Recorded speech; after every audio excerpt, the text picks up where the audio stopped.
Yes, you read the title correctly. And like any good story, there is a twist. Welcome to a special Dirt Report. Hope you're doing well. Make sure to like and subscribe if you enjoyed this video.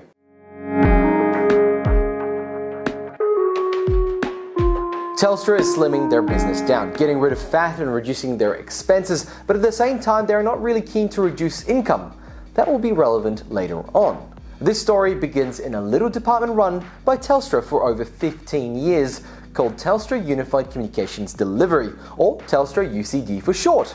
You see, UCD is a poorly supported part of TBS, Telstra Business Systems. The contracts themselves have existed for 25 years and came from customers of Ericsson via a company called Demovo.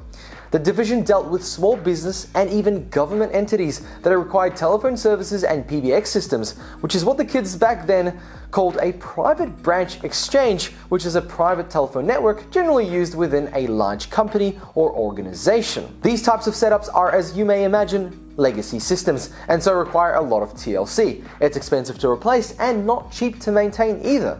Now, at its peak in the nation, there were around 100,000 customers or more. Numbers are a little bit flaky on that, but today there are around 25,000 customers left.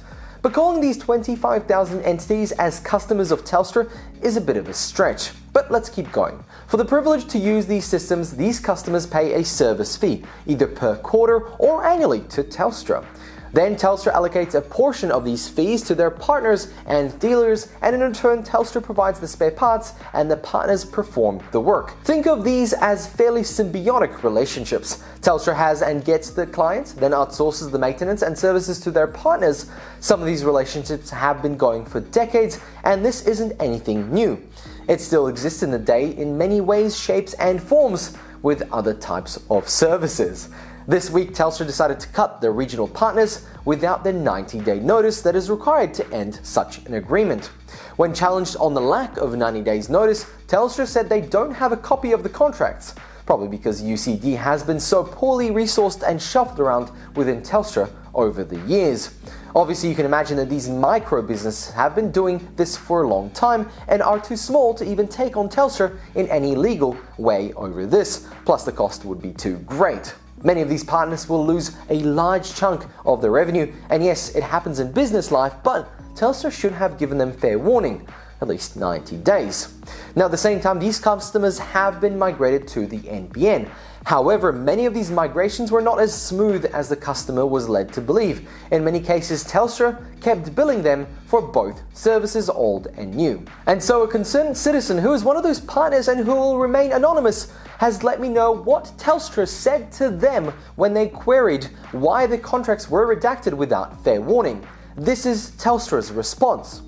Telstra has been overcharging possibly up to 25,000 customers, and our risk team decided to pull these contracts in-house. Now, it may sound almost gallant, I guess. Telstra is taking their screw up into their own hands.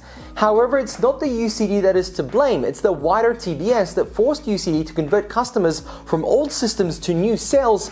Some got NBN, some got nothing, and were paying for new services that were just the same as the old ones. To a layman, it sounds like a bit of a scam. They have left regional customers high and dry. Telstra is outright billing them for services they cannot get or for equipment which is no longer operating, and yet they're still getting billed.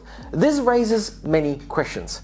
How long has this overcharging actually been going on? How much money have they actually taken in? What will they do about it? Will anyone hold them accountable to it? Amongst all this leaves the thousands of customers without the partners who do all the technical support, basically the workforce. The first to go were the 50 regional partners who cover huge geographic locations. It's our most at-risk businesses, the regional businesses, who have been left to suffer. Now, customers can still log an issue with Telstra, but there is no one left who knows their system to fix it, and so they are left without a paddle up shit creek. There are thousands more customers in capital cities which are affected, but their partners have yet to be cut. That will probably come soon. Overall, Telstra's internal incompetence has led to overcharging thousands of customers, not getting the services they pay for, and the destruction of partnerships with many local businesses. Telstra has discriminated against regional businesses so they could prioritize customers in capital cities. After all, that's where the big money is. Not only that, Telstra still hasn't contacted any of the customers and will only be considering contacting customers who may have been overcharged and only because word has gotten out. What can we actually hope for? Well, maybe we can stop this dodgy way of operating from going on any longer, and maybe Telstra will have to mend for their terrible business practice. Maybe it will show the industry that Telstra is not a business partner you want to deal with. Certainly, the burnt partners of 15 years believe so. But let me know your thoughts below. Thank you very much for watching. Make sure to like and subscribe, and make sure to share this video to let people know what's going on in Australia right now. Thanks for watching, and bye!